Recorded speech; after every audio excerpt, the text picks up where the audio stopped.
Thank you. I would like to thank the chairperson, the moderator, the expert panel for a great learning experience. We come to the last session of the day, complications.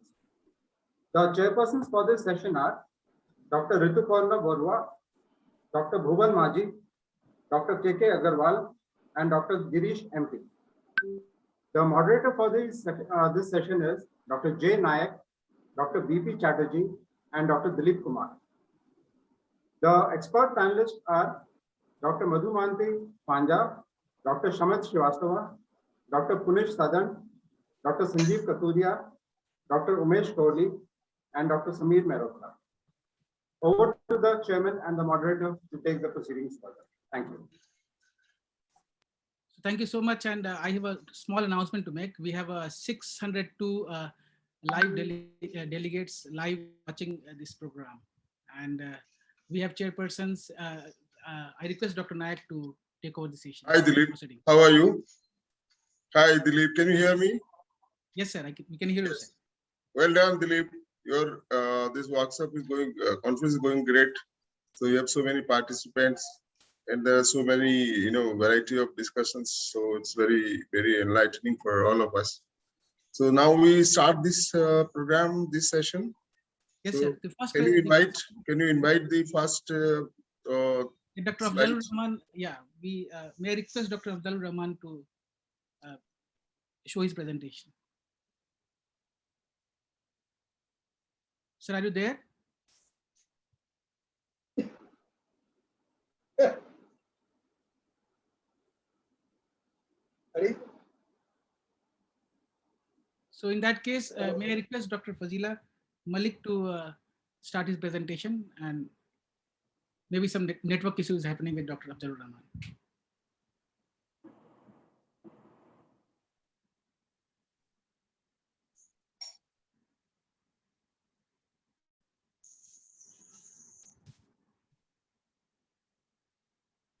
Fazila, unmute yourself. You can hear me, right? Yeah, correct. Yeah. Nice. We can hear you and see you well. Please go on. Yes. So chairpersons, friends and colleagues, it's indeed a great honor and pleasure for me to be here with you all. And today we will be talking about coronary artery dissection. Now, you all understand that a coronary artery dissection is a tear in the wall of the artery. And in many instances, when it's a small tear or a small dissection, it really is innocent and really doesn't mean anything. However, when it is a large dissection, which is a large, long spiral dissection, it might compress lumen of the artery, reducing the blood flow. And when that is left untreated, it can lead to serious consequences like abrupt vessel closure, periprocedural myocardial infarction, closure of major side branches, and even a vessel perforation and tamponade. Now, in the pre-stent era, when a large dissection occurred, an interventional cardiologist had the only option of sending his patient to the surgeons for an emergency bypass surgery. Fortunately, now that we have stents, sending a patient for emergency bypass surgery due to a large dissection is indeed very rare, because for the vast majority of patients, we can treat the dissection by stenting it. So the question is, why does a coronary artery dissection occur? Well, unfortunately, it can be induced by any of the components that we use during the interventional procedure, or for the matter, the diagnostic procedure, like our catheters, guide wires, balloons, and even for the matter, the stents that we use. Now, guide catheters are they can induce dissection, as we all are aware, and amplathe-shaped guide catheters are notorious for inducing dissections. Other possible factors would be if we are having a rough manipulation of our catheters, we can cause dissections. If the pressure is damp, our catheter is not coaxial, and still we go and give a vigorous contrast injection, it can cause dissection. While we're getting out our bulky balloons, etc., suddenly the catheter jumps in and deep intubation occurs, that can lead to dissection. So there are a variety of causes by which we can cause a dissection with our guide catheter. And for the matter, even a diagnostic catheter can sometimes cause dissection, which happened, unfortunately, to this 55-year-old gentleman who was undergoing a coronary angiogram. Suddenly, there was iatrogenic dissection of the left main. The patient started complaining of chest pain and his pressures dropped. So without further ado, we immediately changed the diagnostic catheter for a guide catheter, wired the vessel, and did direct stenting with the 4x12 millimeter drug-eluting stent, did post-dilatation, and this was the final result. So diagnostic catheters can even cause dissection if we are not aware of that fact. Now, here we save the situation by stenting. In the vast majority of cases, it's either stenting, and for small cases, it's conservative management. Nowadays, only 0.2% of our patients require emergency CABG for dissections. Now, this next patient, this was a patient who came to us with non-ST segment elevation myocardial infarction. He had double vessel coronary artery disease. This is how his RCA looked, long segment involvement of the vessel. So we wired the vessel with a run-through floppy wire. We then proceeded to stent the vessel. We did post-dilatation. And after post-dilatation, the final angiogram of the target lesion looks fine. However, we notice some dye staining in the proximal ostia of the lesion. And most likely this was catheter induced. So we can't leave the ostia of the vessel with a dissection like that because there is a risk of sudden vessel closure. Now we had the wire in place, so this was not a problem at all. We fixed it with a 4x15 drug-eluting stent. We did post-dilatation, and the final result was satisfactory. So if you have a wire in place and you notice a dissection and you think it warrants stenting, I think that is the best thing to do to safeguard your patient. Now this next patient, this was also a non-ST segment elevation myocardial infarction patient with double vessel disease. And this was the lesion in the RCA. We also stented this RCA. We did post-dilatation. Everything looked fine, and we were about to say the end to this case. We had removed the wires and everything. Well, suddenly someone had the bright idea that they want to take a final shot of this case. And the wire is already gone. We are about to pack, but a vigorous injection was given. There's no wire in the vessel. And suddenly the patient started complaining of chest pain. His pressures drop, he's sweating, and you can understand why. Because there's a long spiral dissection extending from the ostia of the RCA, and it's really going deep down. But this is a bad situation. We don't have a wire, and there is this major spiral dissection. So obviously the catheter was going into the false lumen, which was preventing us from wiring the true lumen. So to prevent deep cannulation of our guide catheter, we used a cuspal wire. After that, we tried wiring the true lumen. However, wire was repeatedly going into the dissecting flap. So we kept that wire in the dissecting flap, and then we took a second wire, and with gentle movement, we were able to find the true lumen and wire it. So once the wire was back, we were safe, because prior to this, we were really contemplating that maybe this is the 0.2% of cases where you need to send the patient for emergency surgery.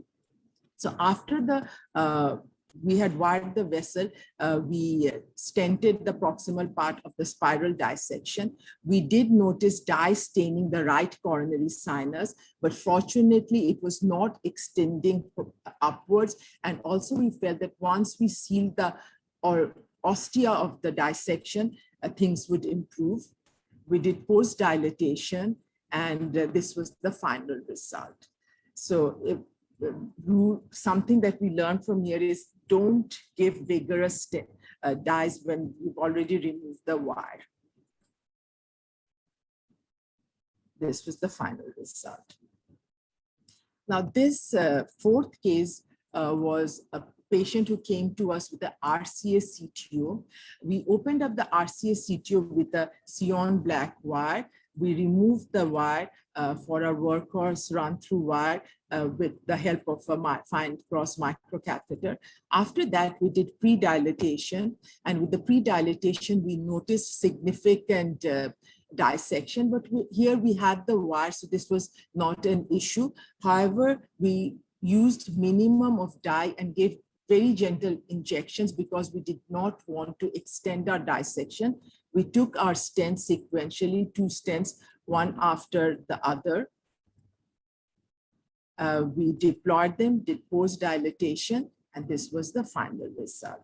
So here, even though some substantial dissection had occurred, but as we had the wire in place, we could solve the problem very easily. However, we were very cautious with giving minimal injection because we didn't want to increase the extent of the dissection. Now, this fifth case, this was a gentleman who had very complex distal left main disease, Medina 111. And for this, he was undergoing DK crush. So after the first case, it was noticed that there was quite a bit of ugly dissection from the left main to the LAD. Now, as the next step was to stent this vessel, we felt that stenting the vessel would obviously control the dissection. So after stenting the vessel, things went pretty smoothly. And then the second case was done. And after the second case, we noticed to our horror that there was this focal perforation in the site of the dissection. Now, this is really a problem because we cannot put a covered stent in the left main. And so what to do? So what we did is we took immediately another second stent. We did the sandwich technique. We deployed a stent, did post-dilatation, and fortunately, the patient settled. So aggressive kissing, pre-dilatation, etc., can lead to problems. Now, this next case was a 28-year-old male who came to our cath lab in a collapsed state. He was totally collapsed, and we had to do a primary PCI for him. And the reason was that he had a long spiral dissection extending through the entire length of his LAD. Now, usually we would not be treating a spontaneous coronary artery dissection by PCI because you might worsen the situation by aggravating the dissection. But here we had no choice because the patient came to us in a collapsed state. And there were challenges to this treating this case. Obviously, there was a very long spiral dissection, and we were we understood the fact that we might worsen the dissection. There were multiple side branches on either side of the vessel, and there was some involvement of the distal left main as well. Now, we took a run through floppy wire, and our floppy wire went into the septal branch. At least in the proximal part, we were in the luminate main. So we now kept our wire in the septal, and then we took a high torque floppy wire, and that went into the diagonal. So now we have 2 wires, one in the diagonal, one sitting in the septal, and we've got this long spiral dissection extending down through the main vessel, that is the LAD.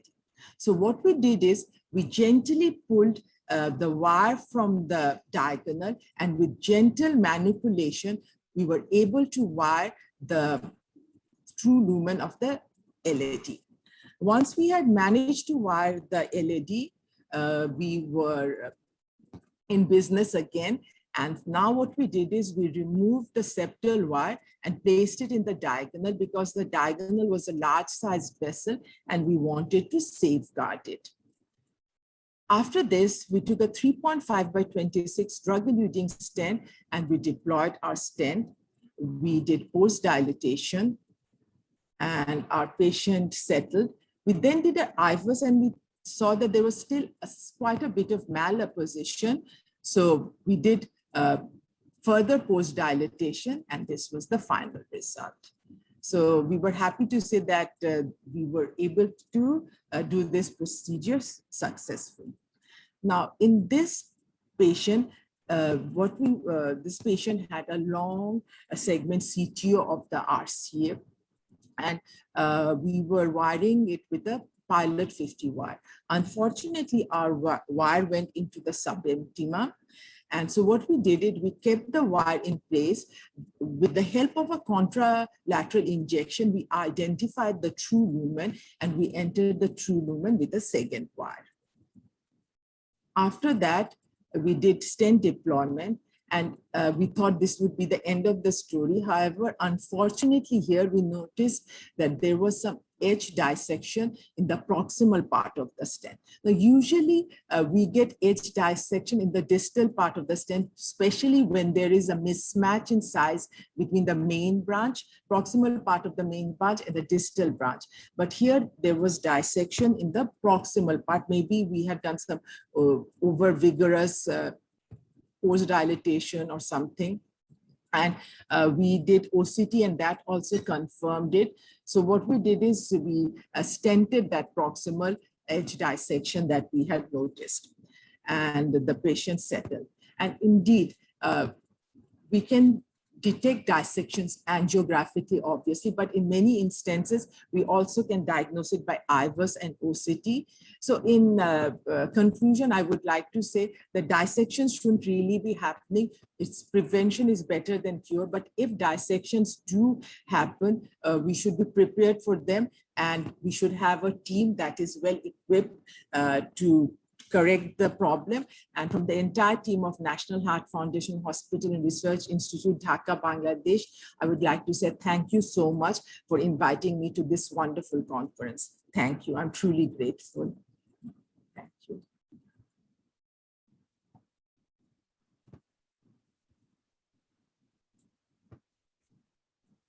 Dr. Nayak, unmute yourself. Yeah, thank you, madam. Thank you. Really, you showed so many cases, but I'm wondering, really, are we handling that many dissection nowadays? No, we are not Was there a so many problem? dissections. These are like from 15 years, you know, from all our collections. We Right. I show you dissections. I mean, it's sort of one after the other, but these are like our technicians. Maybe more dissections in your earlier part of your intervention. Maybe the second thing I understand in your cases, so many cases you showed us, few cases were inevitable, like those patients who have CTO and all. There is bound to happen the wrong passage of wire, little bit of dissection here and there. That's just part of that. But in routine diagnostic cases, I think that case I thought was not desirable. Yeah, the left main was totally unjustified. And I think that is like 20 years old now, that case. And I think one of our fellows was doing that, but fortunately. Yes. I guess. Immediately. So that's what I thought, that you must not have caused. Thank you. Can I make a comment? Can I make a comment? Yes, please. Yeah. Sometimes I remember that I was showing a case of RCA stenting. So I was telling them that you don't take out the wire and balloon fast. You unlock it, take all the precautions of seeing to it that the RCA guide catheter does not jut in and cause dissection. While I was telling them and I was taking precaution, the same thing happened. Surprisingly, the RCA guide catheter jutted in while I'm taking out the balloon. If I don't take precautions, this is a very common cause of proximal end of the stent showing dissection, particularly when it is a proximal stenting. And that is very common, I think. It depends on how precautiously you are taking this. Fazila, what is your preferred wire in 2021 in SCAD patient? Number one, why didn't you have any imaging in iatrogenic dissections? What the spontaneous coronary dissection? Well, actually, that's also a 12 years old case. Okay. It's a long time ago that we did it. And now this guy's actually in his early 40s now. So he's doing well, actually.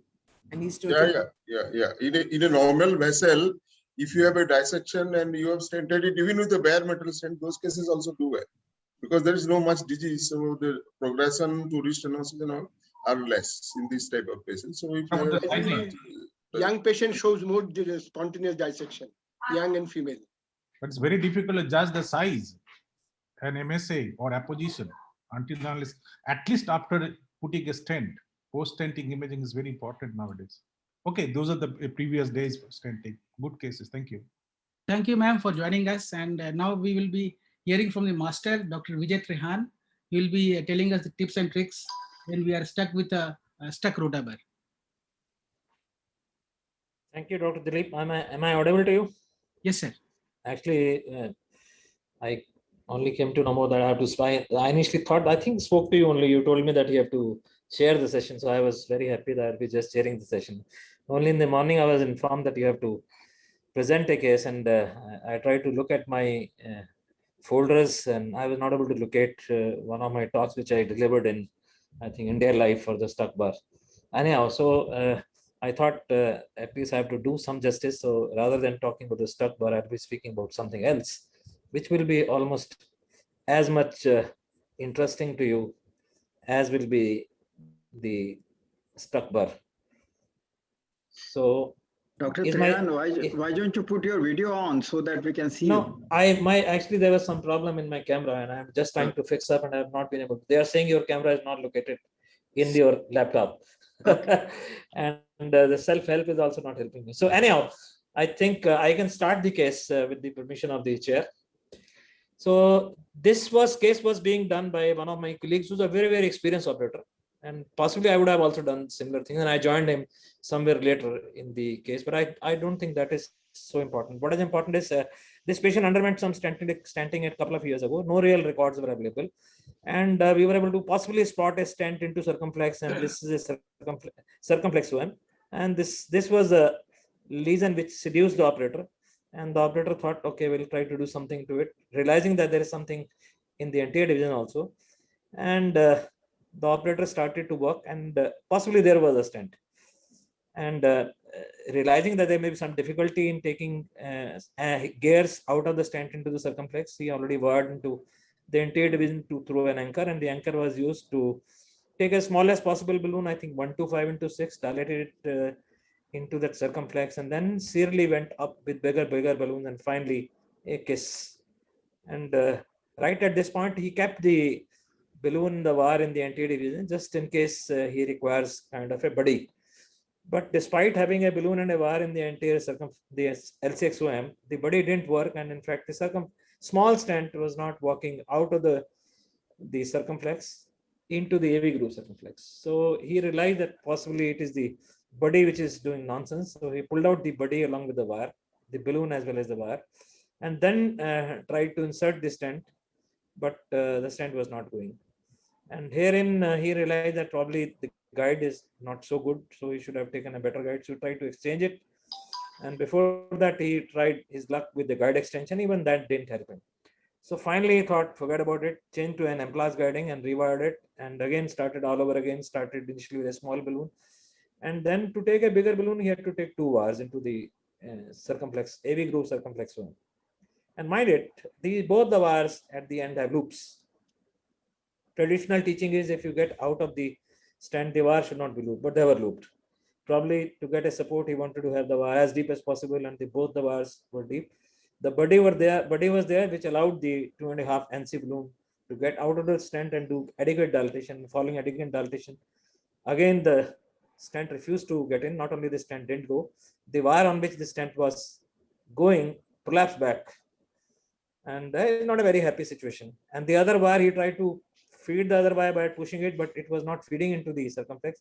In fact, it started forming a loop in the aorta, and not a big problem. This was de-looped, if you see it, and the stent was taken back.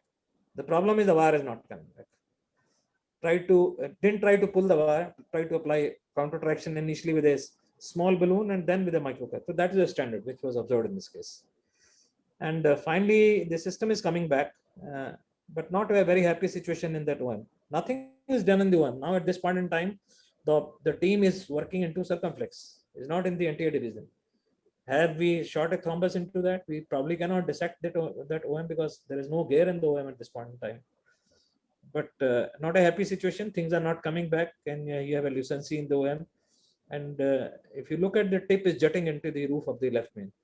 And that there comes a time when all your tricks will fail. And if you look at it, what is happening to the second bar, which is trying to feed into the circumflex to have a retention bar, but that is not getting fed into the circumflex, in fact, is forming a loop into the aorta.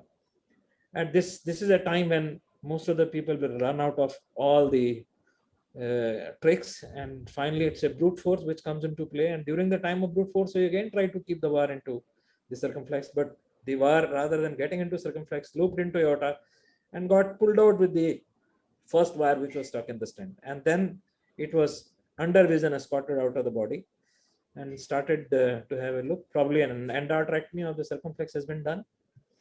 And I joined him, and I tested my own problem. And the moment I am trying to get into that OM, a shot is given. You see there is a bubble which is ready to be shot into. Probably some has already gone into the left system. But the fellow who was assisting me was smart enough. He sucked out the wire, the balloon, the air, and it's a continuous run. And I pulled out the wire from the circumflex and I wired into LED, because I thought this is a time when LED is more important. If you see, I think this is a continuous run. I am trying to get in out of the guarding into the circumflex and then into the avulse branch. He gives a shot. There's a bubble at the tip. He pulls out the bubble. See that bubble are getting back, and I take the wire back into the LED. All these things were done reflexively, and I'll say we were fortunate that the fellow who was assisting me noted it, that bubble is going to be short, just stopped at the tip. Maybe possibly has already gone, something has gone into the LED, but prevented a lot more to be shot into the LED circulation. And I was quick to respond to it and pull out the wire from this and get into an important circulation. If you see carefully in the distal LED, there is something which is short. I'll just show you. With the shot, you will find some air already in the distal LED.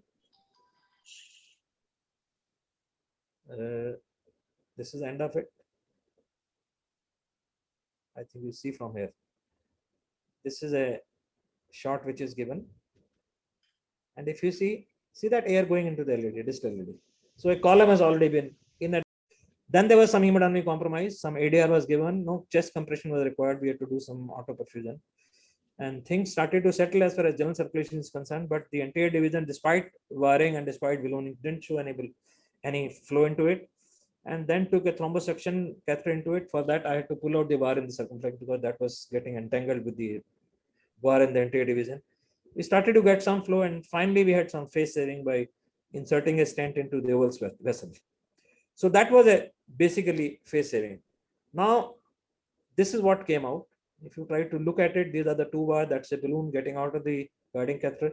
If you see carefully, this is a balloon. Can you see my arrow? Yeah. So this is a guiding catheter. This is a balloon getting out. This is a wire getting out of the balloon, gets tangled into the stent. This wire has a loop. And there is another wire which is again entangled here. So what really went wrong? I think this was a ghastly problem. To my mind, I tried to reconstruct about all these stories. If you look at this stent cells, some of the cells are big, some are small, and each stent has a different design. And what really went was, I think this is a division. Circumflex is already a stent here, and this is a AV groove circumflex. Both the divisions were wired. We wired into the circumflex. Both the original wire and the body wire, they were like this. And if you see carefully, one is walking through a bigger cell, the other is walking through a smaller cell. And usually if you want to take a balloon, you will try to take a balloon only through a bigger cell, because through a smaller cell, it won't go. And the operator will try to dilate it fully so that he has made a good passage out of the stent, so that he can now insert a stent there. So that is what was done. And as you try to take a balloon into this cell and inflate, so this will become bigger and that will become smaller. This is how it will happen. The bigger cell will become bigger and the smaller cell will become smaller. And if a wire was getting out of the smaller cell, which was there in this case as a body wire, that will get trapped here. And the wire on which they were working, it already had a loop. If you try to pull that wire with a loop, it can possibly get entangled into the stent architecture. So I think there are big take-homes from this case as far as I am concerned. I feel stent-related technical issues, they're not only important at the time of stenting, they could be important even remote, several years after the stent was deployed. And we know that we have to wire it through a distal cell and bigger cell, and preferably a cell which doesn't have a connector, but all these things you can see only from OCP. Otherwise, they are very difficult. And for our practical purposes, I don't think we can really know and wish and wire into the cell with our wish. But I think if you're able to wire into a side branch, and if you're able to take an aux balloon, especially if that aux balloon is NC, and if you're able to walk relatively smoothly into the side branch, then I think it is reasonable to believe that you walk through a wide cell. And if you're able to go up with a balloon at nominal pressure, then I think there is a reasonable sense of feeling that there is no connector. You don't probably need an OCT for it. If your balloon goes up easily at 6 atmosphere, probably there is no connector. Otherwise, connector will not let your balloon go up. There will be a sharp indentation in the balloon because the connector where the balloon will not go up. And one should never try to deliver a stent through a stent into a side branch unless the track has been fully dilated, which was done in this case very nicely. Other take-homes are that if you are in a main vessel or in a side branch and your balloon is not going, then often we try to send buddy wires, and then on the buddy wires we can inflate the balloons anywhere.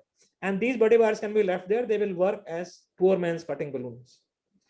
And in fact, if you have a stent proximally, distally into main or into side branch, you can leave buddy wires and you can inflate balloons. Nothing will happen. But mind it, if there is a stent across a side branch and you have wired into the side branch and your balloon is not going, and now to take a balloon you have to take a buddy wire.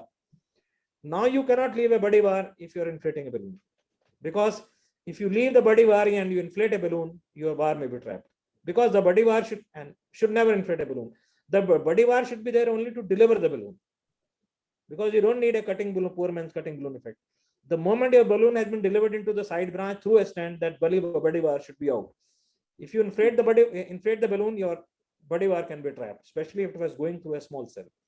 Second, this is the picture of the same, that if you look at it, 2 wires, one big cell, this is a smaller cell, and if you inflate a balloon through a bigger cell, this will enlarge the bigger cell and it will shorten the smaller cell, where it will be constrained in the metal environment.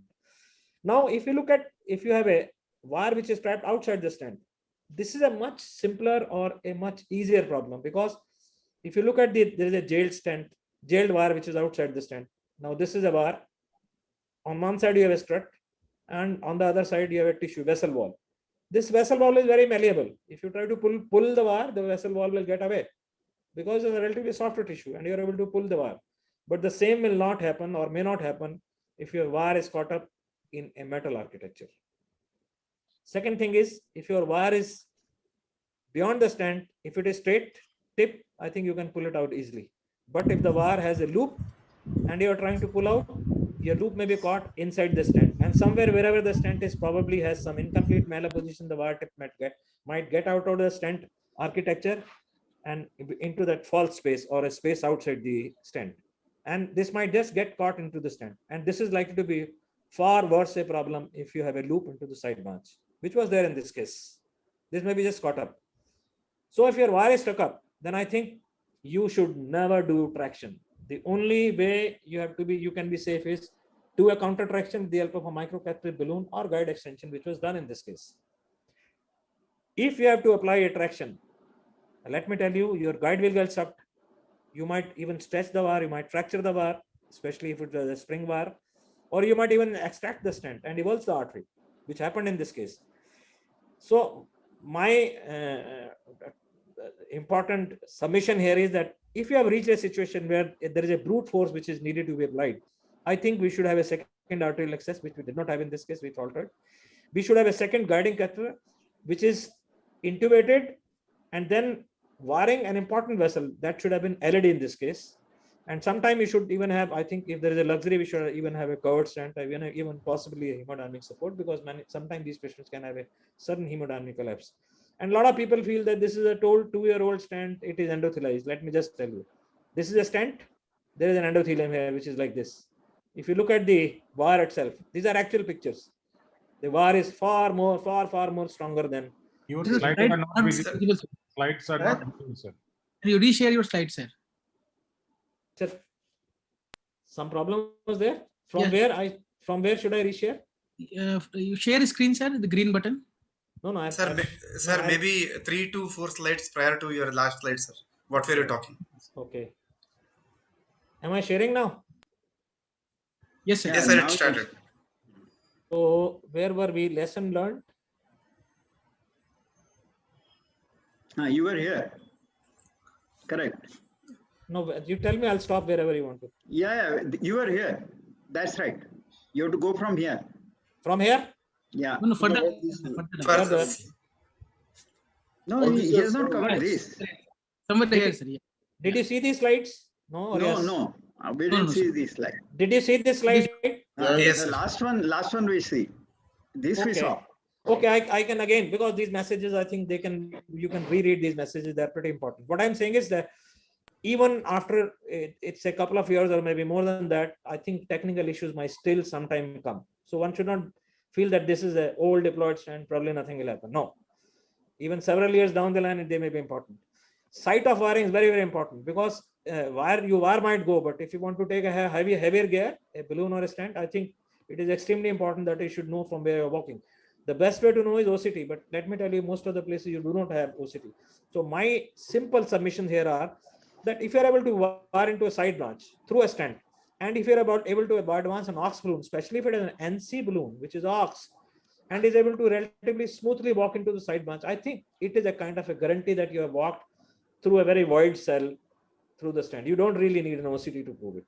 Second, if your balloon goes up at nominal and does not have a clear-cut neck, then probably you do not need your OCT to tell you that there is no connector, because your balloon cannot go up at 6 atmosphere if there is a connector. Connector will prevent a balloon from going up. One should never try to deliver a stand into a side branch through a stand unless the track has been very nicely dilated, not only dilated with a soft balloon, it should be dilated with an ANSI balloons. You should be able to dilate the stand through an ANSI balloon. Only then that will give you a kind of a reasonable assurance that you can walk through. But again, let me tell you, which was done in this case, even that is not a guarantee. Now, a couple of facts that if there is a native vessel, if you find a problem in taking a balloon into the native vessel or into the side branch, then many times we can send buddy wires to take the balloon there. And once the buddy wires are gone, then you can leave the buddy wire there and you can inflate a balloon proximally, distally, or into the side branch. And if you're doing it to the side branch, these buddy wires can act like poor man's cutting balloons. Anywhere in the vessel architecture, you can leave these wires and they can help you in delivering the force like a focus force. Even if the stands are there like this, but not at the carina. So you can still leave these buddy wires and you can inflate the balloon in the stented segments. But if you have a stent across a bifurcation, and let's say you had a difficulty in passing a balloon and you took a buddy wire, now you cannot leave a buddy wire.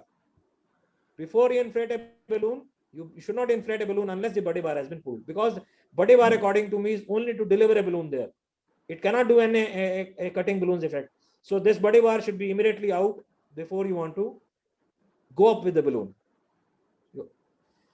Third, if you leave the buddy wire there, then it is possible that these two wires are there. One is walking through a big cell, the other through a smaller cell. And intuitively, your balloon for dilatation will walk through a bigger cell. And if you inflate a balloon in the bigger cell, that will become further big, and the smaller cell will become further small. And the wire which walked through a smaller cell will become constrained by metal architecture from outside. So it may get entrapped. It may be difficult to pull that wire. Is it visible? Yeah. This situation is much worse than a wire which is outside the stand, a jailed wire. A jailed wire is still a relatively sweet situation. Why is this? If you look at this jail wire, this is a wire. There is a stand strut on one side. On the other side, there is a vessel ball. If you try to pull out the jailed wire, there is a tissue on one side, and this tissue is always malleable, and this tissue tends to get away as you're trying to pull out the wire. That's how most of the time jailed wires can be easily pulled out. But if you have two stands, if you jail a wire between two stands, these wires, it may be very difficult to take out the wire. Similarly, if you jail a wire between calcifier artery and a stent, it may. So jailing a wire into a relatively softer tissue is not a problem, but jailing a wire between the two stents and a stent and calcium may be a problem.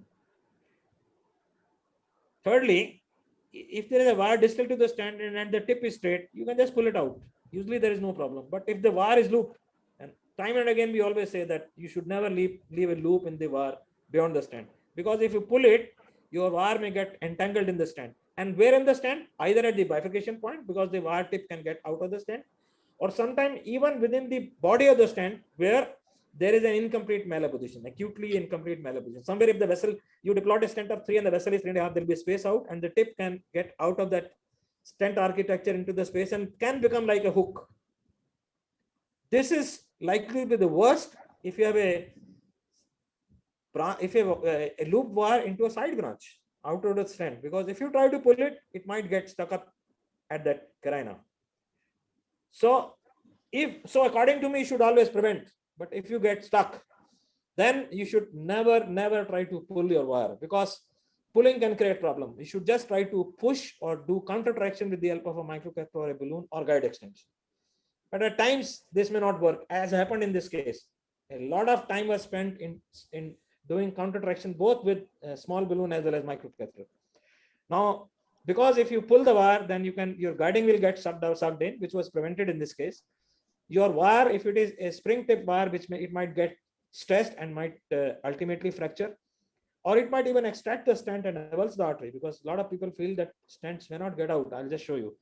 So if you reach at a point where you are needing a brute force, which at times in our cardiology practice we do, then I think much before you apply a brute force, it is extremely important that you have a second access, arterial access into the coronary artery with another guiding catheter, wire into the most important vessel, like it was LED in this case, and maybe have a covered stent, and possibly even a hemodynamic support in case you can have an access to that. And after that, I think you might have to, or you can possibly apply a brute force. Otherwise, I think you should say big no. In this case, we were lucky. We applied brute force without having another guiding, without having a wire in the LED, without having a covered stent and hemodynamic support.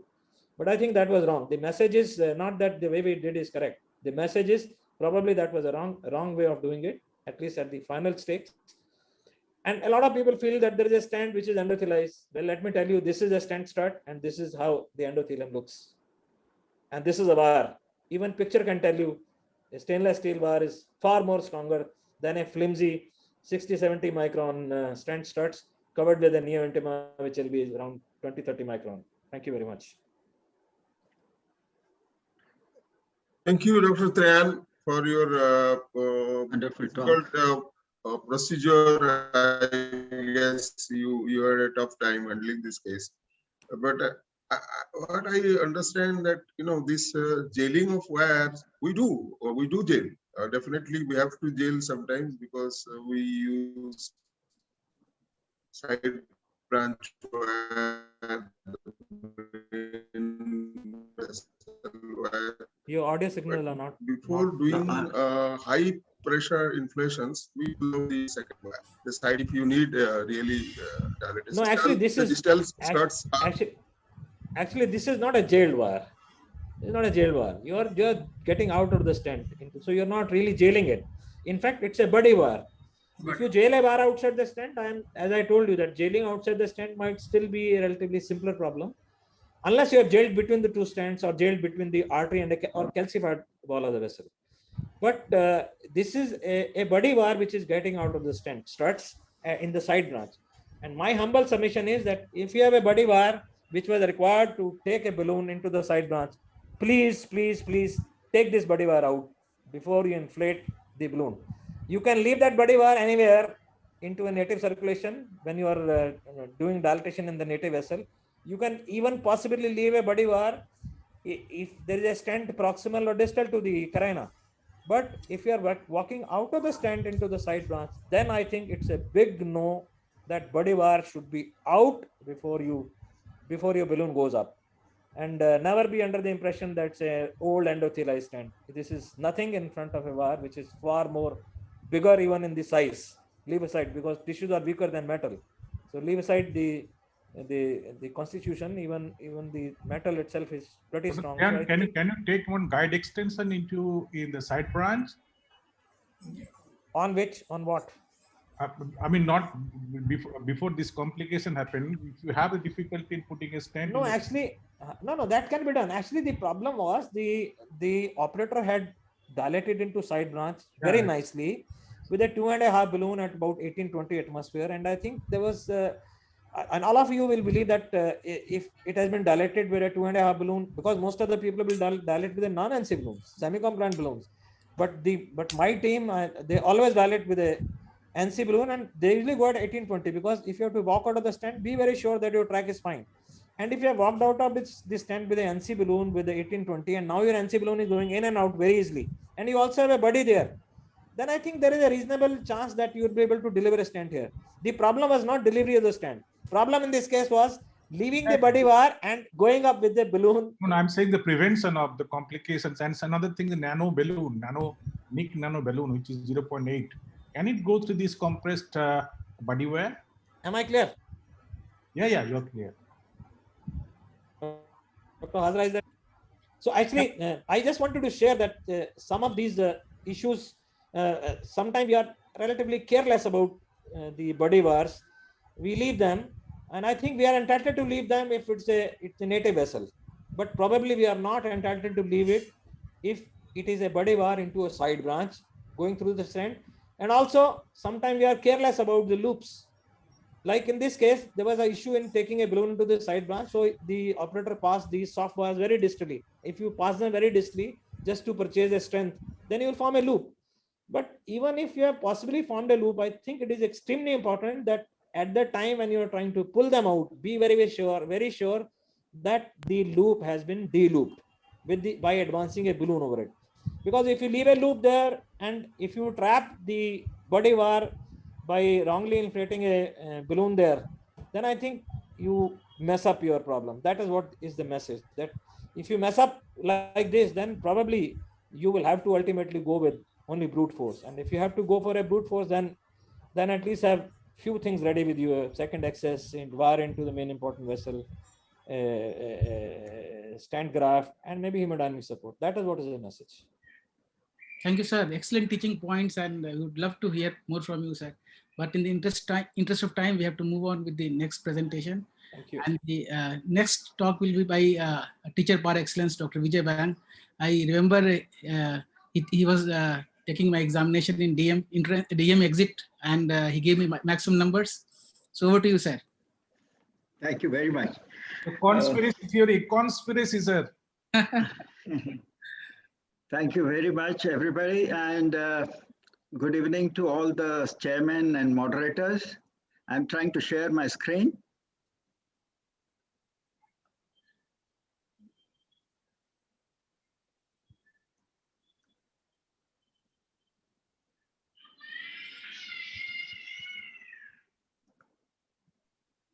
Dr. Trehan, can you stop sharing your screen? I think that's why Dr. Bang is not able to share your screen. No, sir. Sir, stop the sharing and all. Okay. It's fine. Can you see my screen? No, sir. Not yet, Not sir. yet. No, not yet, sir. Okay, let me see. We are seeing you. Yeah, I know. I'm also seeing all of you. Good to see all my friends from City of Joy. Sir, please open your PPT first, then start. Yeah, that's what I do regularly that, but I think I have to now Coming, sir. leave the screen. Dr. Bang, your screen has started. The screen has started? Okay. Go to presentation, sir. PowerPoint. Yeah, Yes. yeah. That's what I'm doing. Yes. Go to slideshow. Yeah, that I'll do. This is regular. Can you see me? Can you see the screen also? Yes, sir. Slideshow. Yeah. Okay, fine. Thank you very much. Good evening, all the chairman and moderator, and all my friends from City of Joy. I see Dr. Anjan Lal Datta, a very good friend of mine, and Dr. Das, Dr. Hajra. Nice talking to you, all of you, on dislodged tent. Unfortunately, in my 35 years practice, I must have done more than 15,000 angioplasty, 30,000 more stents I must have deployed, but never had a lost stent.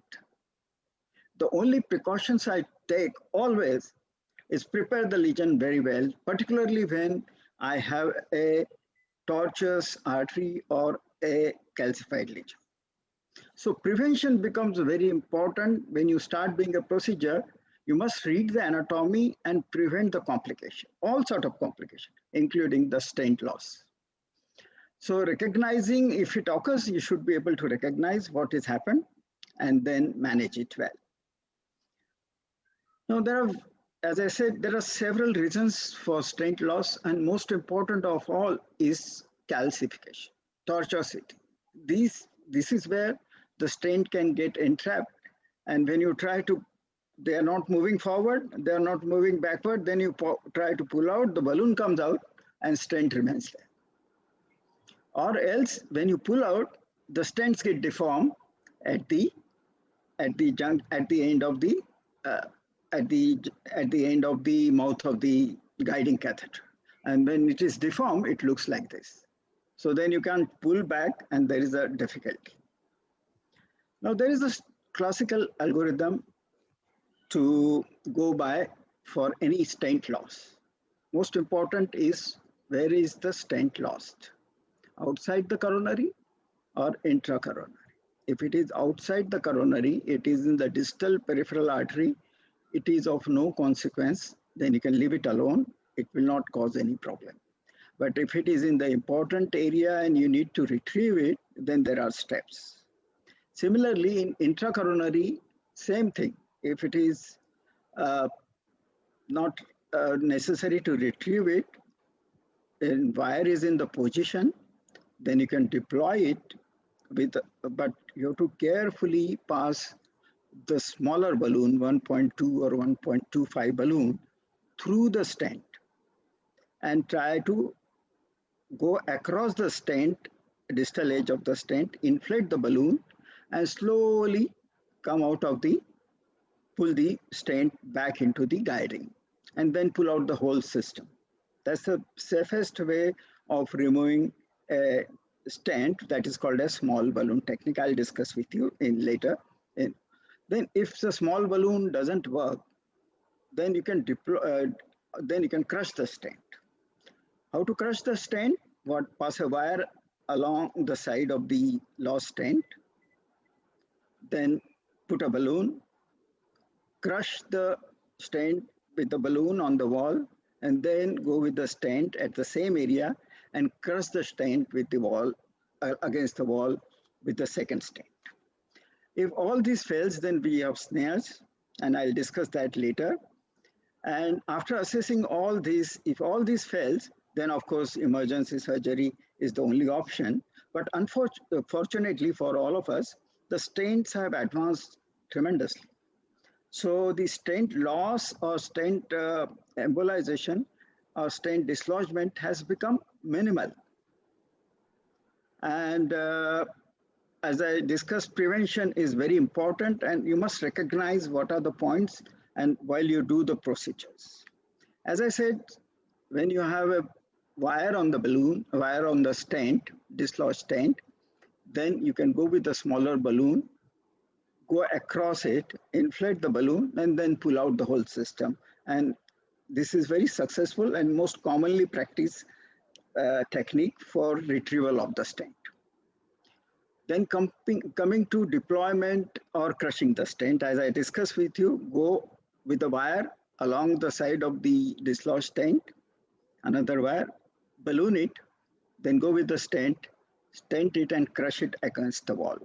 And this is also very good, though multiple layers of stent will be there, and that always causes higher mess rate, but you're not left with any other option but to do that. Now coming to retrieval by loop snare, the commonly used snare is a gooseneck single snare, although more effective is the end snare, which has multiple loops. And then you can go up to here, like it is shown here, gooseneck, and then capture the stent and pull out the whole system. Then there are various types of snares which are available. One is a loop snare, and then multiple loop snare. And then if you have a stent which is dislodged at the aortoosteal junction, you can use bioptome to pull out the stent properly. If the stent is in the middle of the coronary and you can use any of those earlier said techniques, then you have to go with the micro snare, which is available by Medtronic in 2 and 4 millimeter size. And this goes on 14,000 wire or routine PCI wire, and you can try and snare it. Sometimes you can succeed, sometimes you can fail. If you fail, you're not left with any other option but to remove it. Because why do we need to remove the stent which is lying in the coronary? Because it can cause acute vessel closure or even stent vessel perforation. So it has to be removed if it is lying in the important location. Now, sometimes we don't have snares handy in the cath lab, that is well known. When you don't have the snares handy in the cath lab, we can make the snare in the lab.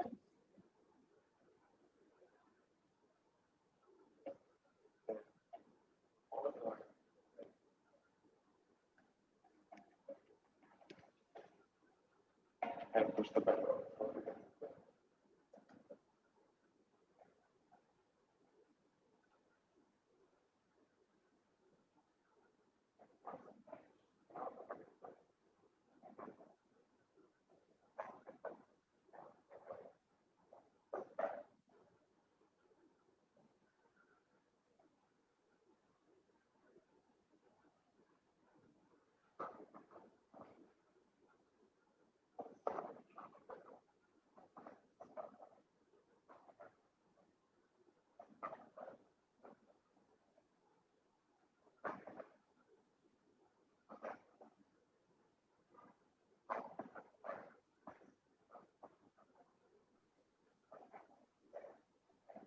Which wire you should take to make the thing visible, sir?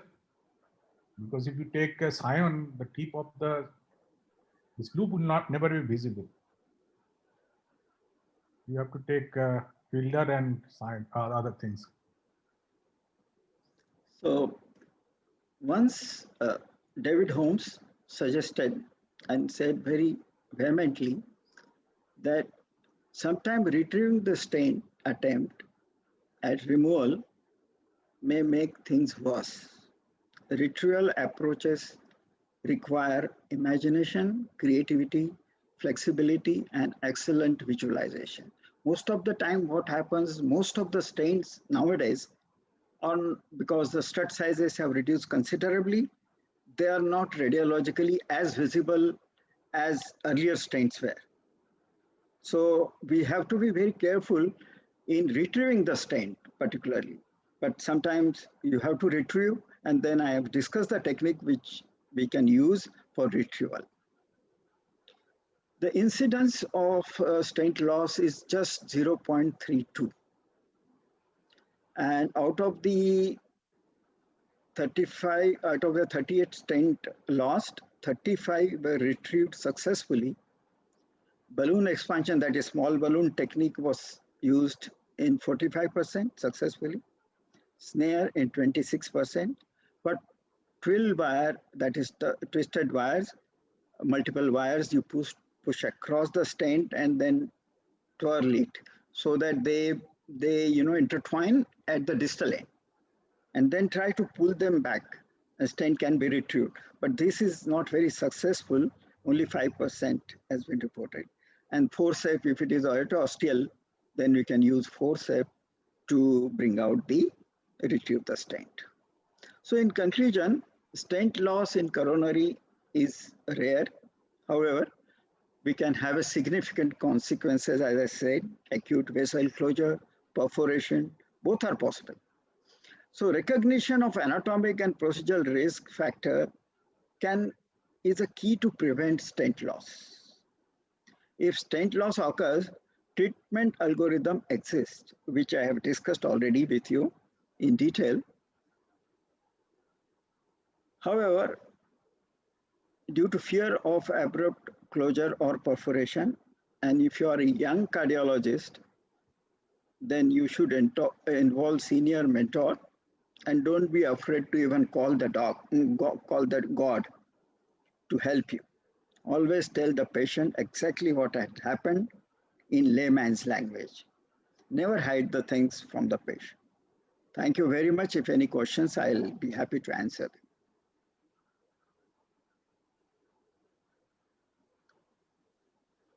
Can I make a comment here, sir? Yeah, of You have course. showed, I think there should be a wire which is visible in the 30 centimeter like filter. If you take cyan blue or BMW like wire, the loop will never be visible. So that is one. And second, if you put the tip of the guide wire again back into the guiding catheter, it will be one dimensional. So better you take a side hole catheter or a JR and you go through the side hole, make a side hole in that catheter so that it becomes bidirectional or bidimensional, so that you can have manipulation. So you rotate the this diagnostic where you can work in 2 dimensions rather than single dimension. But thank you for your presentation. Yeah, thank you very Sir, much. can I comment, sir? Yeah, of course. This is Dr. Girish. Sir, very nice talk. I would appreciate. There's one point which I would like to make here is there's one technique which has been described by our own Dr. Vijay Trihan et al. That's double wire helix technique.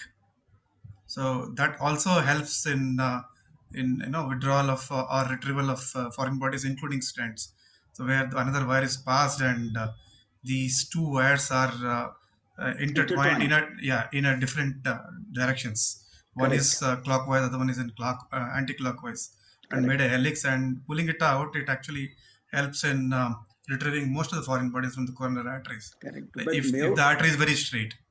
And another thing, sir, for this wire, I think that the indigenous technique which you described to make a loop, I think it should be a exchange length wire rather than the regular length wire.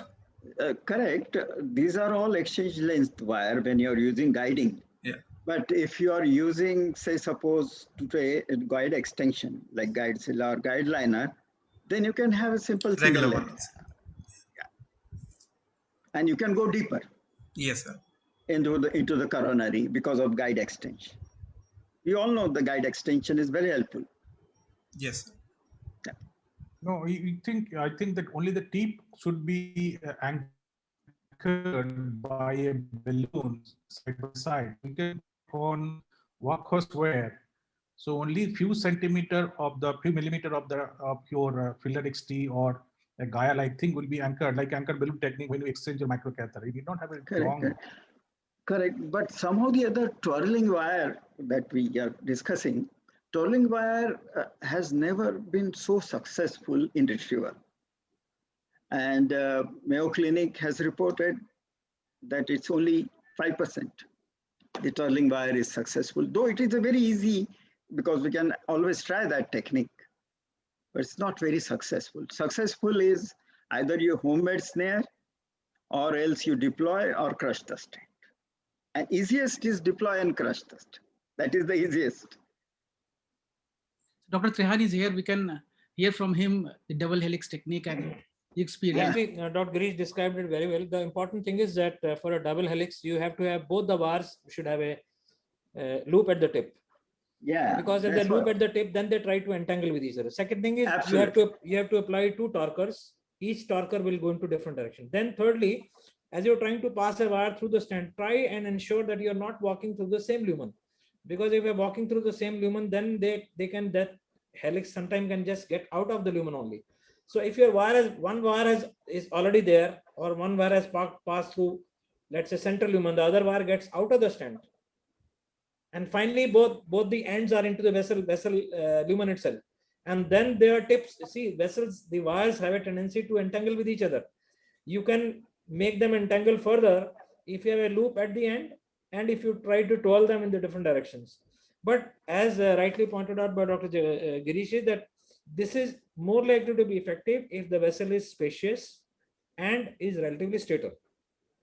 As far as the loop of the snare loop in the wire is concerned, I think my comments are you do not necessarily need a guide extension, because many times these stents are not lost too distally. They are lost often very close to this. So if it is a right coronary artery, probably you don't need anything. If it is LAD, again, your guiding can be directed into that. Probably again, you don't need it. But if it is circumflex, you might definitely require a guide extension.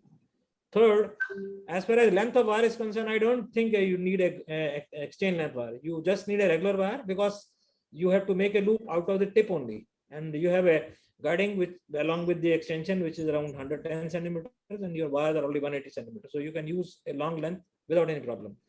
Thirdly, as rightly pointed out by Dr. Hadra, that you need to have a snare loop which is visible.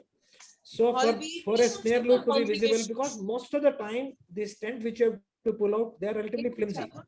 If you catch them with a spring wire, even that will be very easily caught. So you do not necessarily often need a wire which has a long length of radio opacity. Of course, we have CTO wires, and if you want to use CTO wires for loop visualization, never ever try to use slip wires, because slip wire have a tendency to slip.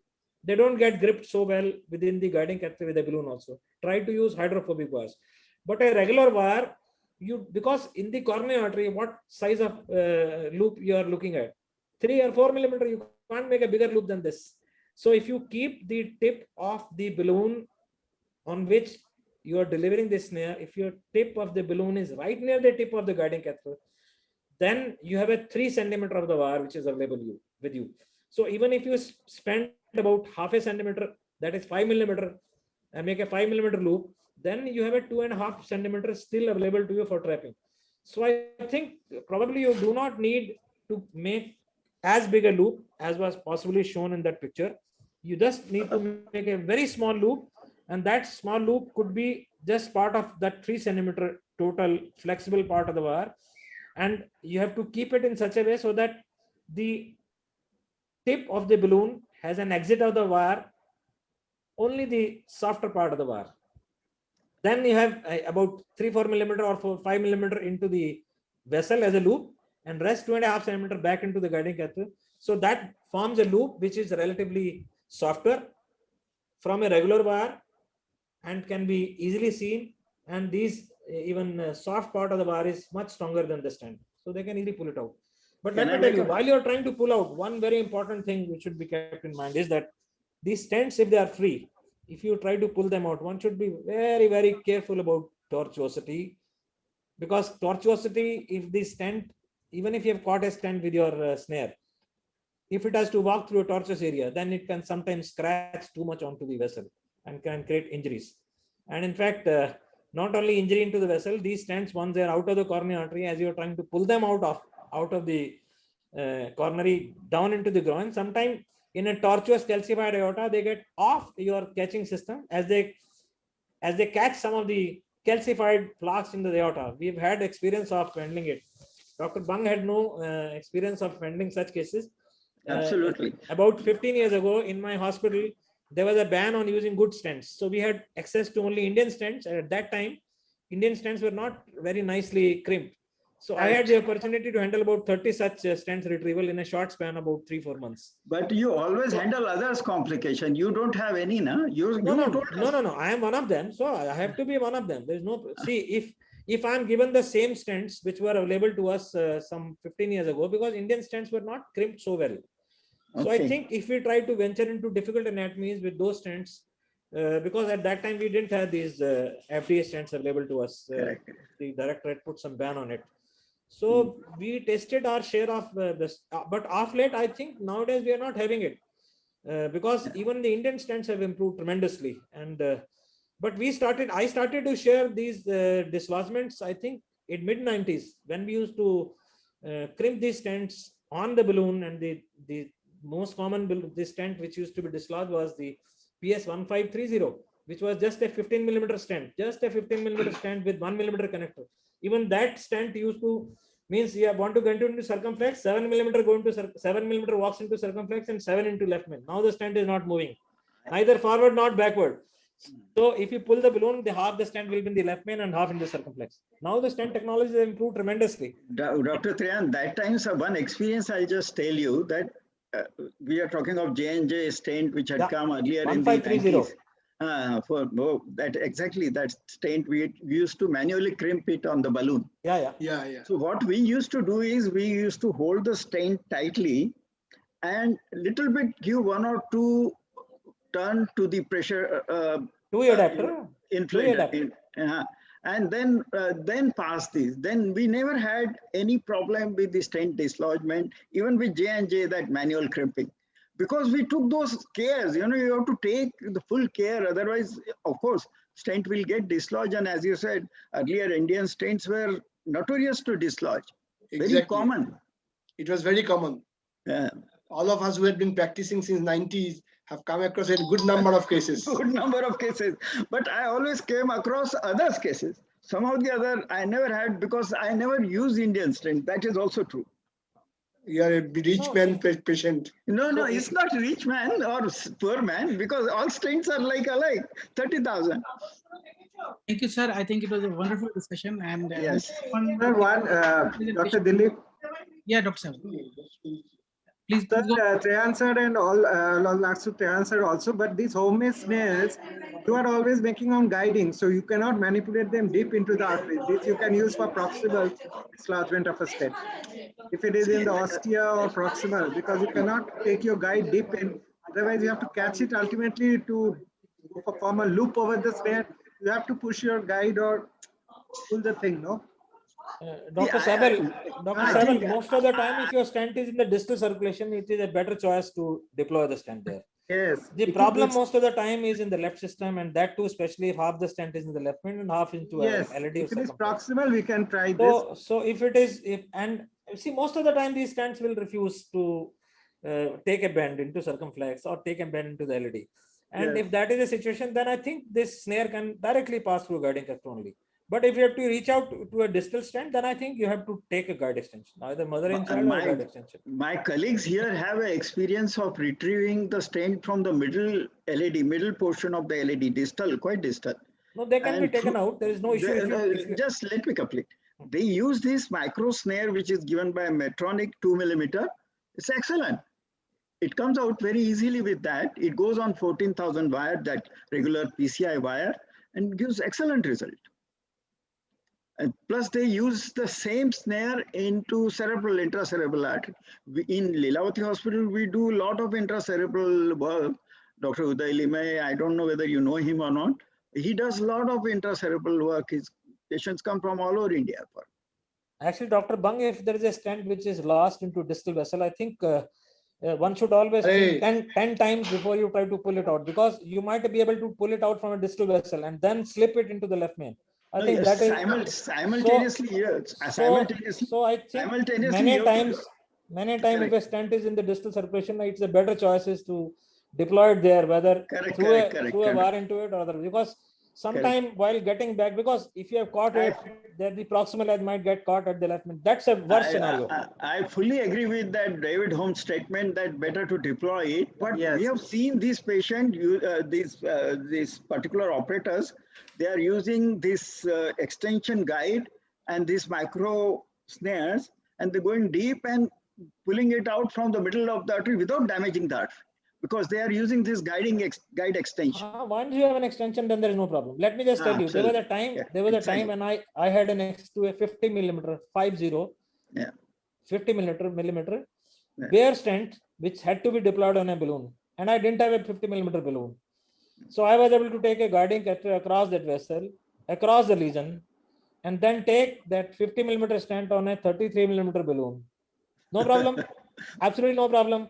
Because your stent is always within the guiding catheter. You have to just unsheath it. And I had kept my balloon in the proximal part, so there is no problem. You deploy the proximal part of the stent, and then subsequently you can take any new balloon. So if you are taking those kind of precautions, you can even deploy a very long stent on a small balloon, provided you have an guide extension. But if you have a guide extension deep down, you can pull out anything. Dr. Trehan, have you used the micro snares? We regularly use micro snares. We have micro snares starting from 2 millimeter to I think 2 to 5 millimeter sizes. And what's your experience? I have not used any time. So what's your experience? Just want to know. The moment your snare is able to get close to the target, it will usually catch it. Yeah, but sometimes the problem is as you are trying to pull it out, because it becomes crumpled, it becomes relatively rough. So you should be very, very careful, because if you pull it out in the artery, it can injure. You need a guide extension. If you have a guide extension deep down till that area, then you try to pull into the guide extension, so that now your stent is in the guide extension and it doesn't have to walk through the artery. That's a good idea. idea. If your stent has to walk through the artery, then you run the risk of scratching onto the vessel and leaving the stent. Sir, Also sorry to call- interrupt, sir. I think last two presentations are waiting. and This is Dr. M.K. Das. So, Dr. Mrinal, how do you do? I'm fine. I was listening intently your graphical representations and all. I found really amazing that how Thank you to so much. make it actually. Thank you so much. Whatsoever the techniques of snares are talked in detail. I always remember some of your very complicated cases which have been complicated by others, like septal rupture and all these things. You make something or other out of the complications, Thank and you so much. you Thank you just so much. get the patient bailed out. So that's a great No, experience. it is always a and, team. yeah. Dr. Girish is there, and we have other faculty members. It's a team. Dr. Saval is there. It's the teamwork which is able to get you out of these troubles. Alone, single person cannot do anything. No, I'm definitely. always But, thankful to my the thing team. is that your experience is vast, and like Bang, I am also not having any experience of stent loss or stent dislodgement whatsoever. But I think every good thing Actually, has to we end. tasted Dr. Dilip, we tasted stent dislodgements some 15 years ago when we were forced to use Indian stents, and at that point in time we didn't have access to these FDA stents, and of course we have some of the fellows also who are working. Dilip, Thank you, sir. great meeting, Dilip. Great meeting. Very Sir, good discussion. yes, sir. Very And the good. final message is we win as a team and we lose as an individual. So on this note, let